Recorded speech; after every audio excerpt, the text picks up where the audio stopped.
I'm Dr. Deb Butler, and you are listening to Thinner Peace and Menopause and Beyond. This is episode number 286. Welcome to Thinner Peace and Menopause and Beyond. This is Dr. Deb Butler, Master Life and Weight Coach, and as always, your coach.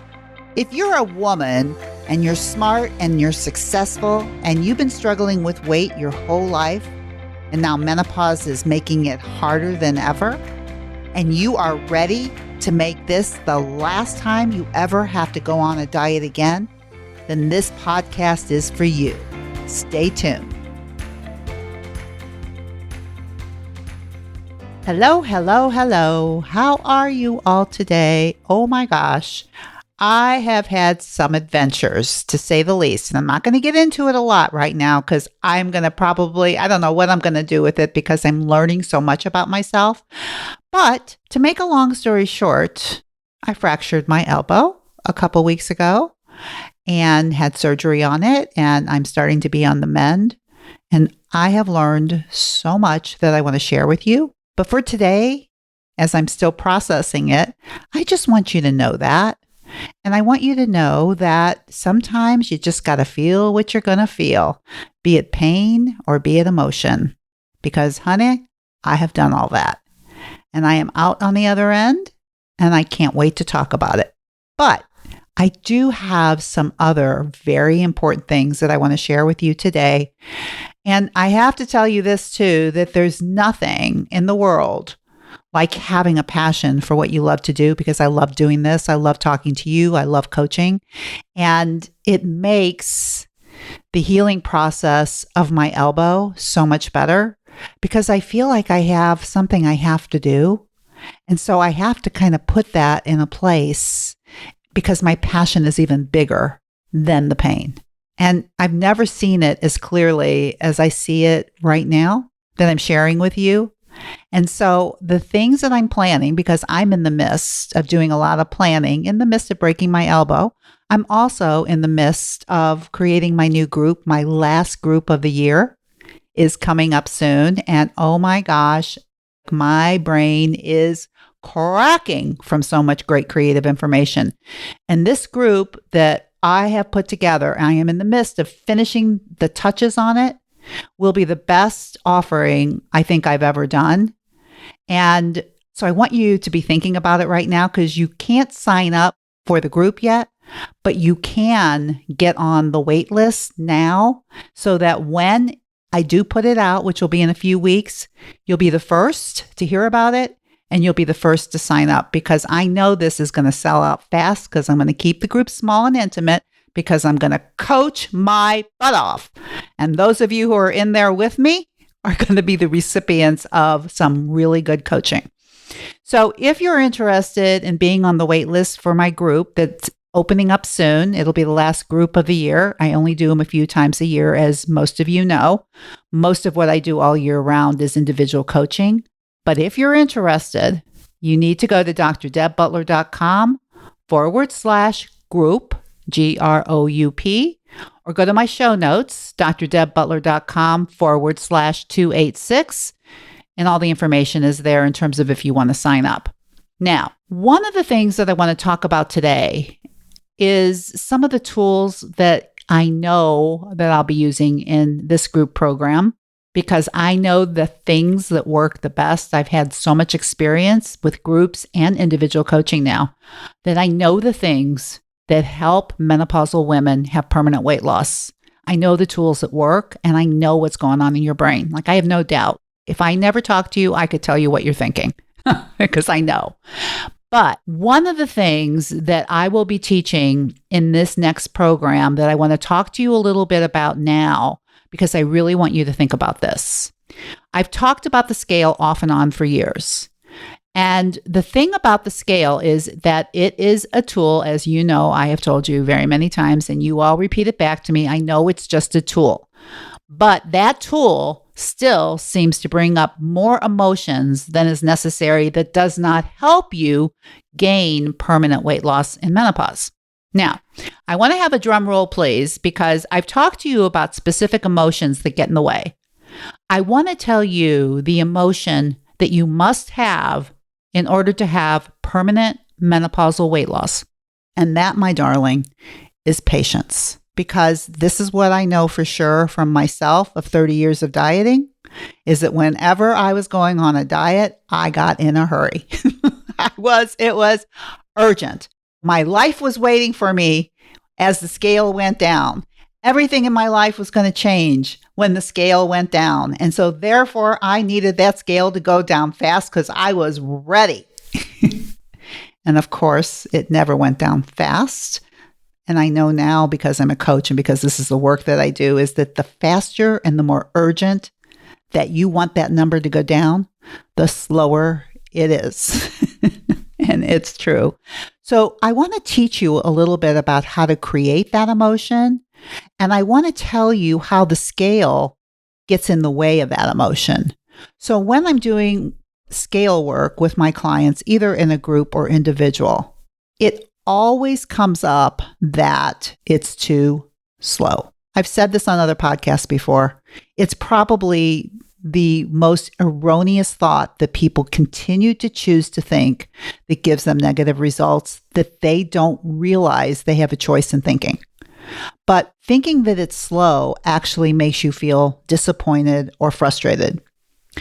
And if you haven't noticed by now, that when you feel disappointed or frustrated, depending on how strong it is, and you are one who uses food to help calm and numb your negative emotions, that all frustration and disappointment actually does is it makes you want to eat more. It will slow the process down more, mainly because you're in a hurry and you're urgent. You think it's urgent. Now, if you knew, and the point of all of my podcasts is that this is the time when you are going to make this the very last time you ever have to lose weight again. The very last time. And if you knew and believed with all your heart, and this is the work that I do with you when I'm working with you, is to help you create this belief system that this is the last time. So whatever it is you do, you really need to learn it. You really need to rewire your brain. You really need to see the thinking that's going on in your head that's creating this urgency. Most of the time, the urgency is coming from your brain believing that there is gold at the end of the rainbow, and it's the weight loss. Whatever that number is, that's the gold. And when you believe that there's something wrong with you or your life now that weight loss is going to fix, it does create the feeling of urgency. And I also think that urgency comes up with the thought that if you're eating in a specific way or you're using food in a specific way and you're feeling restricted and deprived a lot, then again, you're going to be in a hurry to get it over with because you don't want to keep doing it. You don't want to keep eating this way.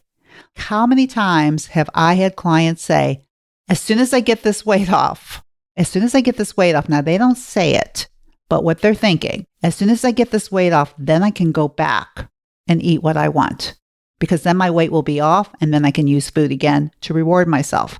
How many of you have gotten your weight off and then started using food as a reward for doing it? It's like, are we crazy? Our minds are so strange the way they think. But listen, this is what minds do. They think thoughts all the time. And the thoughts that our minds think are thoughts that we choose to think over time, and pretty soon they become so automatic we actually believe that they're true, that somehow weight loss is going to give us something a whole lot bigger than just a number on the scale, that is going to give us a brand new life. We have to change that kind of thinking in our brain to realize that the only thing weight loss is going to give you is a lower number on the scale, and your clothes are going to fit different. The rest has to be fixed by you, no matter what. How you feel about yourself, how you think about yourself, how you treat yourself. You need to start believing that you are worthy and that you are a priority, and you have to think that now. You can't say, well, I'm going to love you when your weight is off. Then I'm going to take care of you. Once you do what I say, then I'm going to like you. Then I'm going to love you. Actually, the truth is the more worthy we think of ourselves, the better we take care of ourselves. Self-care and self-worth go together. The higher your self-worth, the higher your self-care.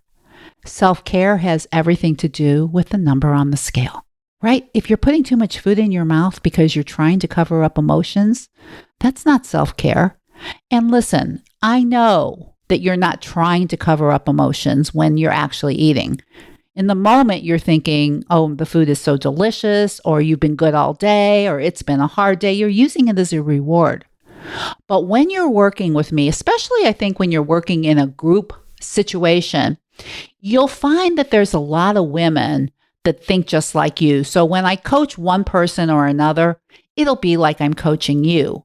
But the things that I'm telling you right now is from the experience of hearing this so much. And that when I'm talking to you about the number one feeling that you really want to have is patience, then you can't continue to feel urgent. And you can't continue to withhold your own self-compassion and your own love until the number on the scale goes down. The truth is you actually need and require your love right now, exactly where you are, is the practice. And I say that, and I really understand that it's not easy to do, but it is a practice. And one of the ways that you practice self-love is by telling yourself that you love yourself. You can do it in the mirror. You can look in your eyes. You can just remind yourself whenever you call yourself something else that is not positive. You can remind yourself that I would rather think love than hate. I would like to learn how to love myself better. Those are thoughts that you can think when you say something negative yourself that your brain will probably believe. I want to learn to love myself now. I want to believe that I can love myself now. The more that you can start feeling these positive emotions of self-compassion and self-love, the better chance you have of becoming patient with yourself on this journey. Because as you've heard from all the transformational videos that I've done with my clients and all the podcasts that I've done with you, is transformation doesn't just come from your body getting smaller in this program with me when you use this thinner piece process with me. What happens more than anything is your brain changes and starts creating the type of thinking that creates the kind of feelings, that creates the kind of actions to create the kind of life that you want. And I really believe that the older we get, the better chance we have of creating this because we have so much more wisdom. Getting older is better if you want to become wiser. And if you want to love yourself more, getting older is a very good option. It really is, because the older you get, the better chance you have to appreciate, love yourself, go through life experience, and understand things in a much, much deeper way, which is why I love working with menopausal women, this 50-year-old group. It's like you have the option to create anything you want. And I want to teach you to believe that. I don't want you to be in a hurry to create it. I want you to be patient. And the best way to think about patience is like I think about when you're raising kids. I use kids a lot because kids and puppies are very similar to our primal brains. It's like you can't just let them run. You can't let kids just do whatever they want, especially little babies. You can't let puppies do whatever they want or they're going to mess up your house. You have to watch them, observe them, and discipline them in a loving, self-compassionate way so that they can learn. Your mind is exactly the same thing. You have to watch what it's doing and not believe everything that it's doing. It's just like when a little kid says to you, I want this. They want candy for breakfast.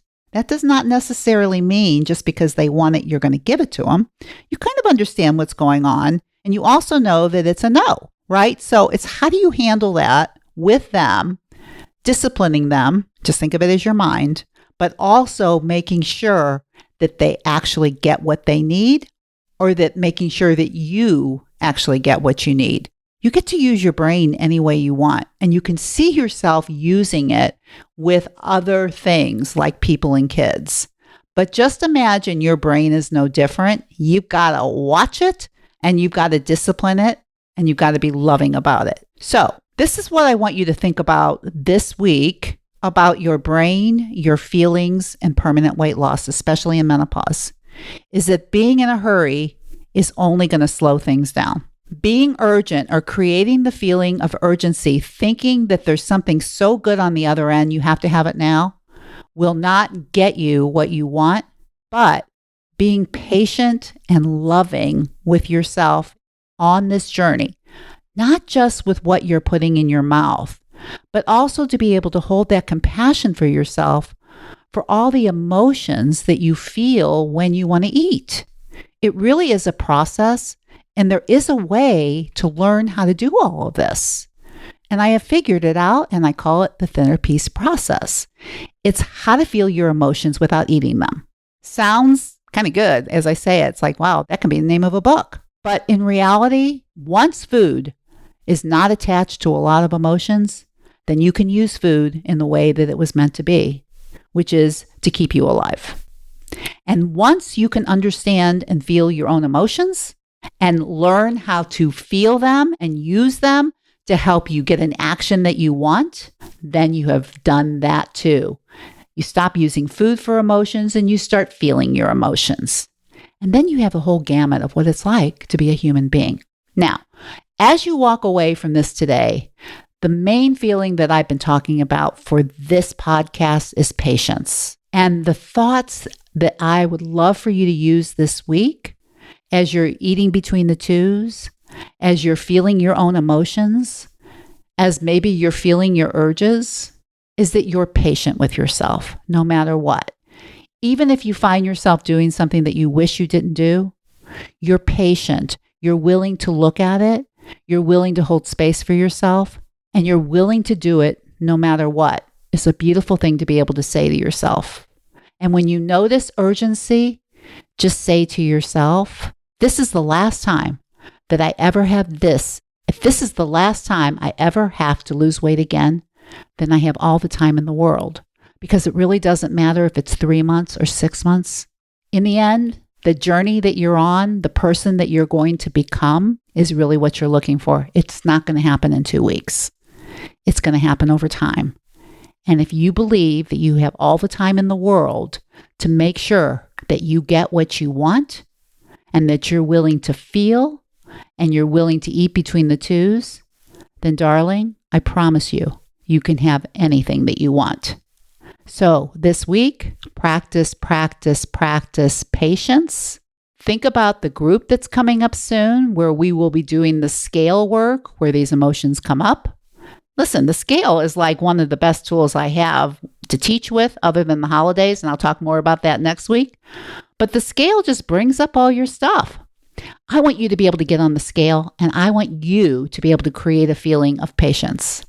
And if you can, I promise you, you can weigh what you want and you can create the life that you want.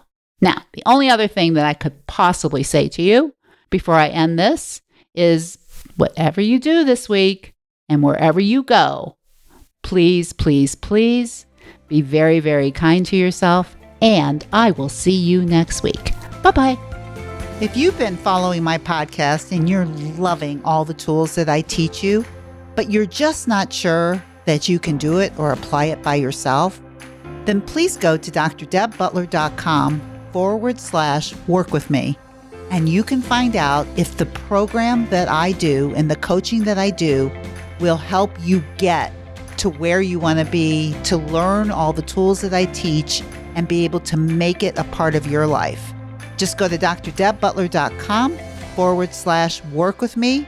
You can set up a free 30-minute mini session.